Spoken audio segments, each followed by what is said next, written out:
Alright everyone, hi, it's me, Jordan T. And I know that this is something you probably would not expect to see from me, but I really felt like sharing my opinions on this topic. Alright, so first of all, here's what happens. This week, the cast of RuPaul's Drag Race UK Season 3 was announced. It's a cast of 12 queens, including Victoria Scone, who is a cisgender woman.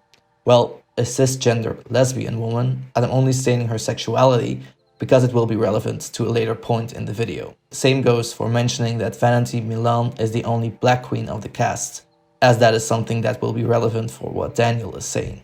A short time after the announcement, Daniel Pérez posted a video with the title "Why I Don't Support Victoria Scone on RuPaul's Drag Race," and the video went viral. I have never agreed with having women on the show. There is many reasons, and I'm gonna give you my reasons. It got to a point where UK Season 2 winner Lawrence Cheney responded to the video as well, and Victoria Scone herself shared her thought on the video. Daniel, if you're watching this, before I get into this video, I hope you know that this is not a personal attack on you or something. You have an opinion, I have mine, so here's my opinion. And if you're watching this, I hope that you take the opportunity to try to understand my points. I'm gonna try my very best to explain by discussing parts of your video.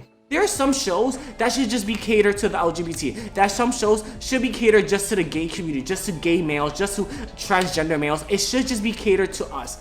Okay, so there's a lot to unpack here first of all. Let's start with the fact that the LGBTQIA+ community doesn't include simply gay men, but way more than that, of course. As you can see in this overview of Blue Vision, the L stands for lesbians, then you have gay people, bisexual people, transgender people, queer people, the I stands for intersex, the A stands for asexual, and plus includes all of the existing sexual orientations and or the gender identities. As you can maybe tell by now, you are clearly overlooking the L in our community's name. Although this is the most obvious misconception in your statement to me, even if she was not a lesbian, then it would still be okay to appear on Drag Race. And she would of course still be a drag queen. I feel like you have, and that's not meant in a shady way or anything, but you have a very traditional interpretation of what drag stands for. And that's your interpretation. But bio queens definitely deserve a spot on Drag Race and in the drag community as well. They fall under the umbrella term of drag queen as well. Drag is for everyone. Now I understand where you are coming from. If you open a dictionary from the 90s, you'll indeed find that a drag queen means the transition from a male to a female appearance. But let's take a look at what Wikipedia has to say about that nowadays. I quote, "A drag queen is a person, usually male, who uses drag clothing and makeup to imitate and often exaggerates female gender signifiers and gender roles for entertainment purposes. Historically, most drag queens have been dressing as women. In modern times, drag queens are associated with gay men and gay culture, but they can be of any gender and sexual identity." And okay, I know Wikipedia is not perfectly reliable, and we are all told that when in high school that we shouldn't take it as an official source, but it sure is the most flexible to adapt to new interpretations and definitions of a topic. You take Urban Dictionary in your second video as a source for the definition of drag. Urban Dictionary, which is good at giving brief and simple definitions of something, but really doesn't go deep into a certain topic. Times are constantly changing, and so is our interpretation of gender, identity, and drag, the art of drag. You should really try to look past what you are used to seeing, and you shouldn't feel attacked by something that isn't inside your own comfort zone. In all honesty, you saying that they shouldn't have given the spot to a gay man, well, a black gay man, but that's something that we'll get to later on, to a gay man, it feels like gatekeeping and it feels misogynistic. Okay, misogyny, that's a strong word, which might not live up to how you truly envision the world, but that is the way that you are making people feel by saying that. If you claim that Drag Race should only be for gay men, then we are back to where we were a couple of years ago. For example, now we have trans contestants on the show as well, finally.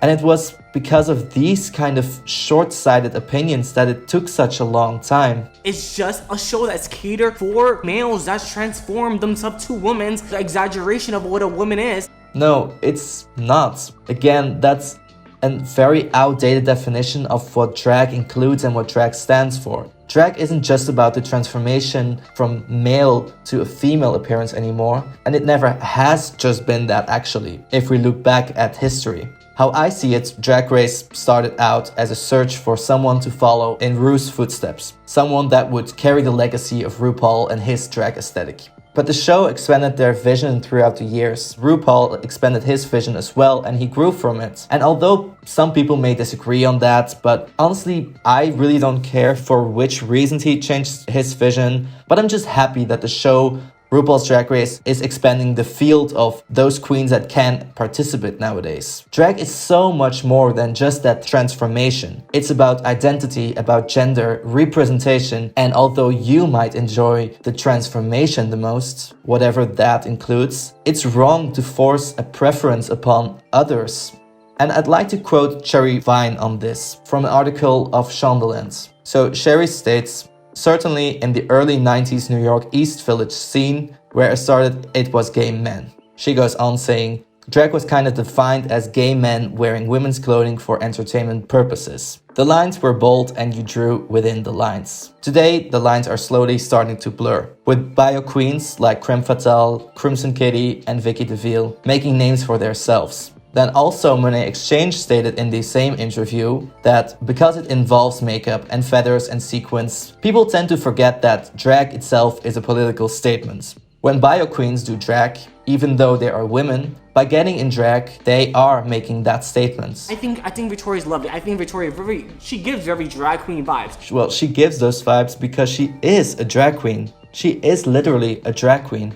You take an opportunity for someone that's LGBT community and you give it to a white cisgender person. Okay, so you talk about people who are cisgender. Oxford Languages states that cisgender means denoting or relating to a person whose sense of personal identity and gender corresponds with their birth sex. There are lots of cisgender people on the show. I, a gay man, I am cisgender.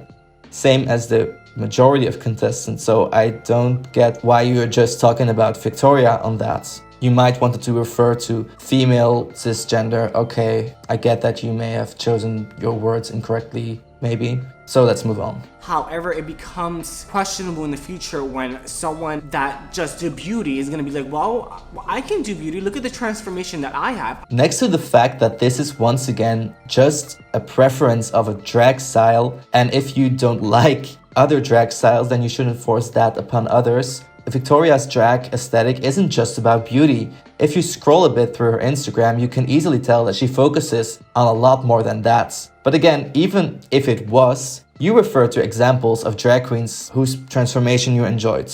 You were talking about Pheromone and Valentina. Their general drag aesthetic is focusing on beauty and makeup as well. But it's weird that you didn't seem to have a problem with that, and you do have a problem with Victoria. That makes no sense to me. We cannot argue with that a white person gets more opportunities than a person of color. And it's very unfortunate that they give this opportunity to someone that another person could have had. First of all, you're not wrong about this one. I agree on you that it is a major problem in our society. And I would have loved a more diverse cast this season as well. We have one black queen and some queens that have other ethnicities, but it's not really that much of a diverse cast. I agree on that. However, it is completely beside the point of your video. I thought your issue with Victoria is that she is a cisgender woman, but not that she is white. What does that have to do with the point that you are trying to bring across in this video? And most of all, the show also gives the same spots to a bunch of other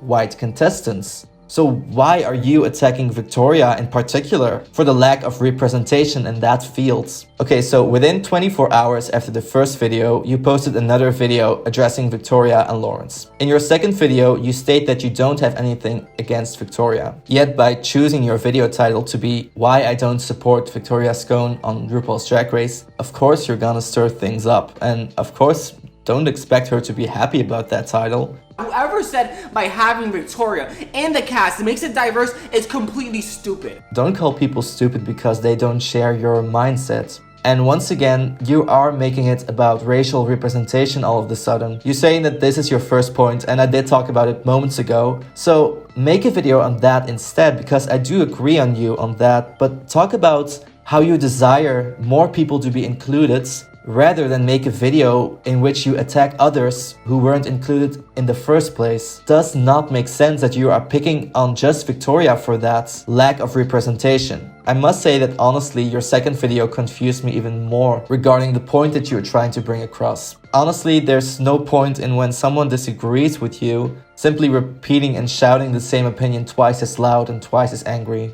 To sum all of that up, to me, moral of the story, at the end of the day, be happy with the amazing platforms all kinds of drag queens with all kinds of drag styles are given nowadays instead of gatekeeping. A new season is announced. Victoria is a lovely queen. Let's be happy with the platform that our community, the LGBTQIA+ community that includes all kinds of people, is given.